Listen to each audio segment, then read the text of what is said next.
રાજકોટમાં 27 વર્ષીય મહિલાની તબીબીનો આપઘાત. ડોક્ટર એન્જલ મોલિયાએ ઇન્જેક્શન વડે એનેસ્થેટિક ડ્રગ્સનો ઓવરડોઝ લઈને કર્યો આપઘાત. મહિલા તબીબ રાજકોટ બસપોર્ટ પાછળ આવેલા બાલાજી હોસ્પિટલમાં કરતા હતા પ્રેક્ટિસ. ડોક્ટર એન્જલના પતિ ડોક્ટર ધવલ મોલિયાને રોણકીમાં રુદ્ર ક્લિનિક નામે દવાખાનું ચલાવે છે.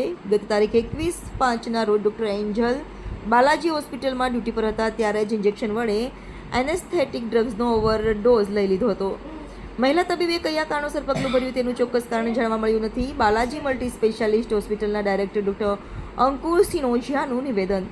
હોસ્પિટલ શરૂ થઈ 2.5 વર્ષથી અહીં ફરજ બજાવતા હતા. હાલમાં મામલે મહિલા તબીબના પતિ, તેના પિતા સહિતના લોકોના નિવેદન લેવાની કાર્યવાહી શરૂ છે. મહિલા તબીબે કયા કારણોસર આપઘાત કર્યા તે હજુ સુધી બહાર આવ્યું નથી.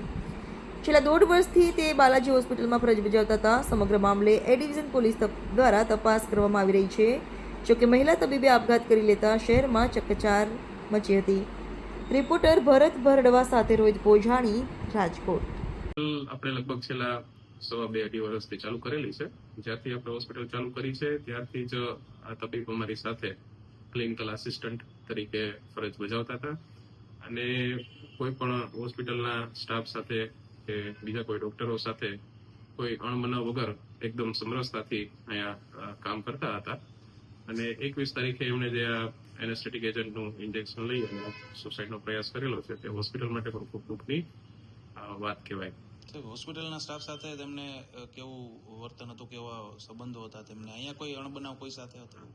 હોસ્પિટલ શરૂ થઈ ત્યારથી અમારી સાથે છે. અન્ય ઘણી બધી હોસ્પિટલમાંથી પણ એમને ઓફર આવતી હોય તેમ છતાં પણ રાજી ખુશીથી જ અમારી સાથે એ હતા અને અમારા દરેક સ્ટાફ સાથે પણ એકદમ સમરસતાથી પડી ગયા હતા. અને એના મધર ફાધર અને હસબન્ડના પણ છેલ્લા જે નિવેદન જે આપેલા છે એ પ્રમાણે પણ હોસ્પિટલ તરફથી તો એમને કોઈ પણ પ્રકારની ફરિયાદ નથી. હોસ્પિટલના સ્ટાફની કોઈ ફરિયાદ નથી. સાહેબ, તો બીજી કોઈ બાબતને લઈને ડિસ્ટર્બ હોય કે એવું કંઈ જાણવા મળ્યું હતું તમને? એવું વાત શેર કરેલી નથી. અંગત વાતો એ કોઈ શેર કરી હોય તો હું તમને જણાવી શકું. પોલીસ તપાસમાં હોસ્પિટલ યોગ્ય સહયોગ આપી રહી છે સર? પૂરેપૂરો સપોર્ટ આપે છે. એની પૂરી ટ્રીટમેન્ટ પણ આપણે હોસ્પિટલમાં જ કરેલી છે. સાહેબ, એક મહિલા તબીબે આપઘાત કર્યો છે, શું આખો કેસ છે, કેવી રીતના?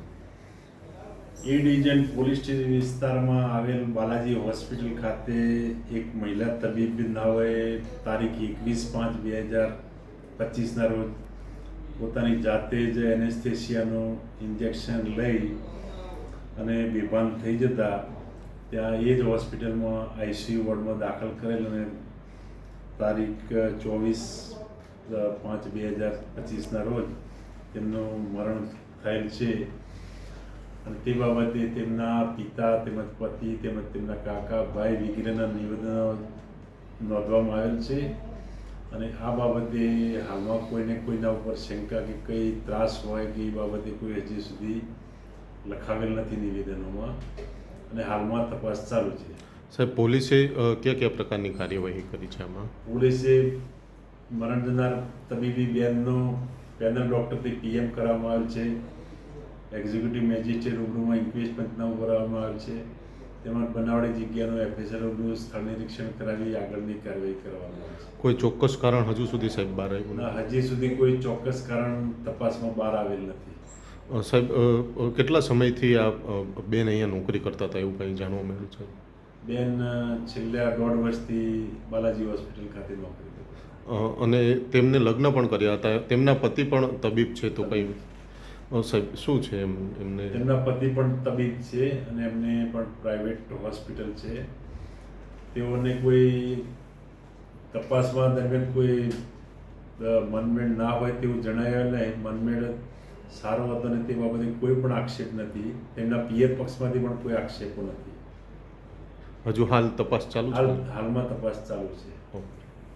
હાય, હું છું ક્રુઝિન સિંઘાનિયા. આપની આસપાસના સત્ય સમાચાર જાણવા માટે જોતા રહો દીવ મિરર ન્યૂઝ અને હા, લાઈક અને સબસ્ક્રાઇબ કરવાનું ભૂલતા નહીં. Thank you.